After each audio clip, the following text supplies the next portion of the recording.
Welcome to CloudForge Training Institute. Today, we'll explore software management in Linux and learn to install, update, remove, and manage software packages. Let's get started. Hello all, good evening. Welcome to CloudForge Training Institute. As of now, we have seen what is EC2, how to launch EC2, and some of the Linux fundamental sessions like user management and file system permissions. Okay, now we will see about what is software management. So once your lab server is ready, you have to install the package based on your requirement.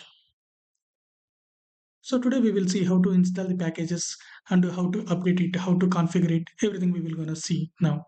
Okay, let's connect to the EC2 mission.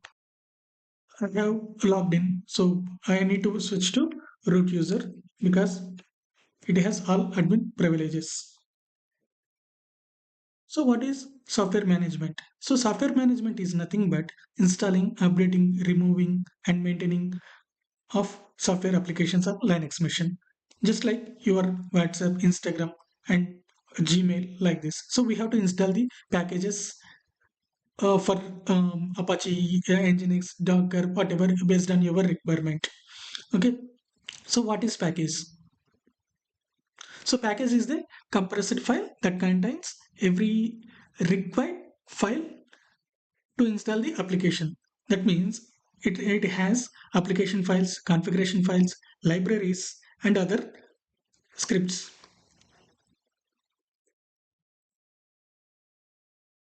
There are different types of packages are available. For example, if you install or download any package on Windows machine, the file extension should be .exe. Similar way, in the Linux, it should be .rpm. In Debian and Ubuntu systems, it would be .deb. So now we'll see what is repository. So repository is a centralized storage. It contains thousands of softwares. Okay, so same similar kind of Google Play Store or Apple Store. Okay, so there it is available a lot of applications. Similar way, in the repository also thousands of softwares are available. Okay, to install these softwares, we require some managers called package managers. So we have uh, different types of package managers available in the Linux flavors.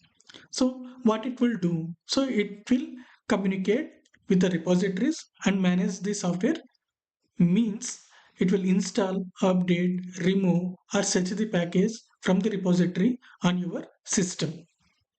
Okay, so these are the different types of package managers available in the Linux flavors. So if you choose Red Hat or RHEL or CentOS, the package manager should be M or DNF. Okay, if it is Amazon Linux machine, okay, it should be M. If you are using Fedora, the package manager is DNF. If you are using Ubuntu OS, you have to install the packages using apt. Means package manager is apt. Same same for Debian also. Okay, so now we will see how to install the packages, how to update the packages, how to remove the packages. Okay, for example, I'm taking the HTTPD. So it's a web service. So now I'm installing. So going to the server, I'm updating. Sorry, I'm installing the package minstall HTTPD. Okay, you can see the commands here. So minstall HTTPD -y. Before going to the -y, let me remove this and let me execute. So it's installing. It will take some time. Let me pause it. So it is asking whether we need to install or not. So you have to provide the y. Okay. So before going to execute it, let's see what and all it is installing. If you see, it is installing HTTPD package. Okay, my system version architect is this one, and version is HTTP version is this one. Okay, so from the repository, from this repository, it is downloading the package. Okay, and installing the dependencies. So whenever, if you install the package, it requires dependencies also. So M automatically it will install the dependencies as well. Okay, so you can see the what are the dependencies it is going to install from the these repositories, and this is the size, actual size of the application, whatever package you can see. Okay, installing weak dependencies also, everything it is installing. So if I have not given hyphen y here. Okay, so that's why it is asking whether yes or no. If I am asking, now I am entering hyphen y here, so it won't ask whether you need to install or not. Okay, so it will skip that question, and it will install the package directly. You can see, so see, it is installing. So installation is completed. So installation is completed. Let's see now, so whether install package is or not, we have to check. Okay, for that we have to use this command rpm-q httpd. Okay, I'll let you know what is rpm and what is yum also. Okay, go there,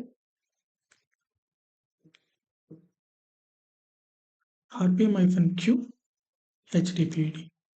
So it is installed this package. Okay, this is the version. Installing the package is not enough. We have to start it. Otherwise, application won't work. Okay, to check the status of the,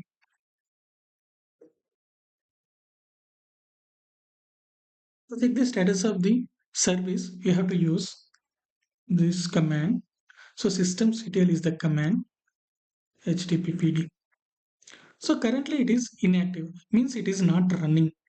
Okay, I'm starting it. So to start it, systemctl is the command. Here you have to start it. Start is the command httpd. Now check the status again. If you see, it is active. Before it is inactive, dead. Now it is active and running. You have to enable the package as well. Some packages are required to enable in the system level, because post reboot of the server, automatically these packages should come up. Okay, to do that, this is the command systemctl enable httpd. If you are not giving this one, okay, if you are not giving means if you are not enabled, if you reboot your mission, the http package will be stopped. So post reboot you have to start it again. So to avoid this one manual interaction, so post reboot auto to come up automatically, you have to enable this package. So HTTPD or Apache is a web service. Okay, you can also check the content from the website. To do that, take the public IP of the server, enter http colon double slash public IP. Okay, so this is the content available in the default Apache configuration file. Okay, so based on your requirement also we can change it. So those we will see in the DevOps classes. So this is how we have to install the packages, we have to update the packages. Okay, so now see how to update the package. M update httpd. There is nothing to update, but I am updating my system. Okay, M update, I'm not giving anything. So whatever the packages I have installed in the server, okay, I mean predefined softwares also, it will automatically going to update. So it will ask whether yes or no. So these are the packages going to update. So some kernel packages, okay, some AMD related, you can see here list of the packages. These are all going to update. So these are all the predefined softwares. While launching your system itself, it will automatically create as part of AMI. Okay, so now I'm giving yes, it will update. So total size is download size is 580 MB. So these are the packages it is going to update.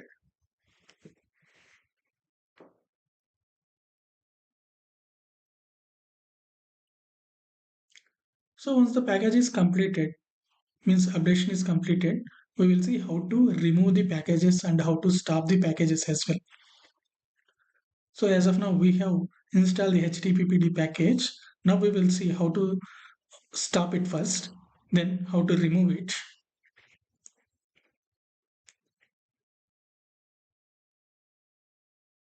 System update is completed. Now we will see how to stop the service.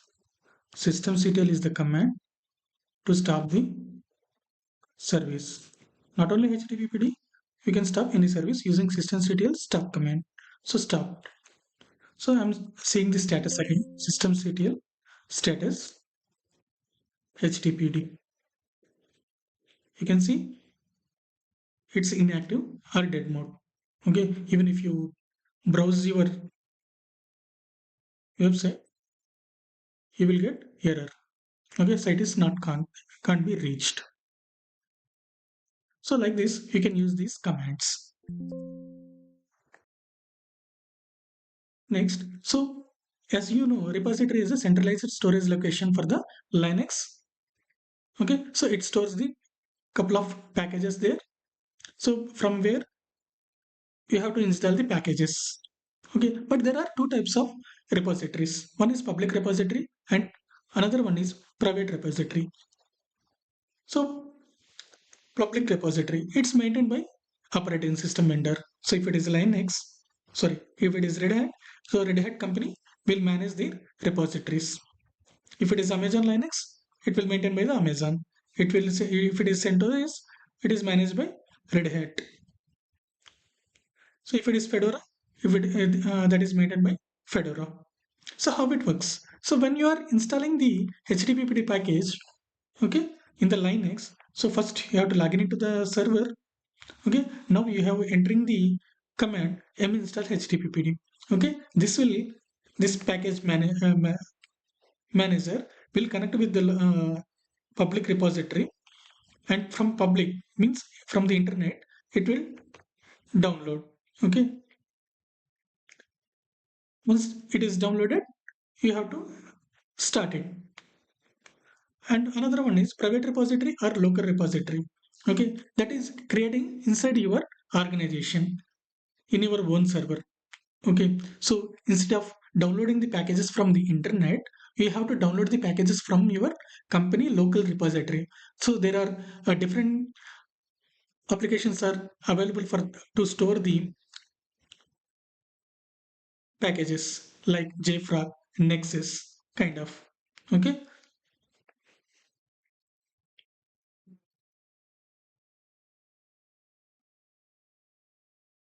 now see where repository files are stored. So in the Linux machines, this is the path. Go to the server cd /etc m dot repos.d. These are the public repositories. Okay, these are the public repositories files maintained by the Red Hat. So from this information, whatever the information present in these files, so it will connect to the internet, then download the packages. So like this, you can check the repository details in any of the Linux flavors, either Ubuntu, Red Hat, Amazon Linux, whatever. So now we will see a small difference between M and RPM. Okay, so in early OS versions like Red Hat fifth version till fifth version, there is used only RPM to install the packages. Later they have introduced M package manager. Okay, so now see small difference between M and RPM. So both are package managers. RPM stands for Red Hat Package Manager and M stands for LOW Updated Modifier. The main difference between RPM and M is RPM will not install the dependencies automatically, but M will install the dependencies automatically. Okay, you can see here does not automatically resolve the dependencies, means it will not install the packages automatically.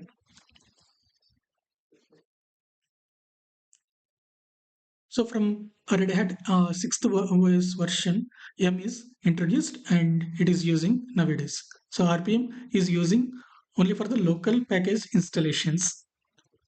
Okay, and M is using widely.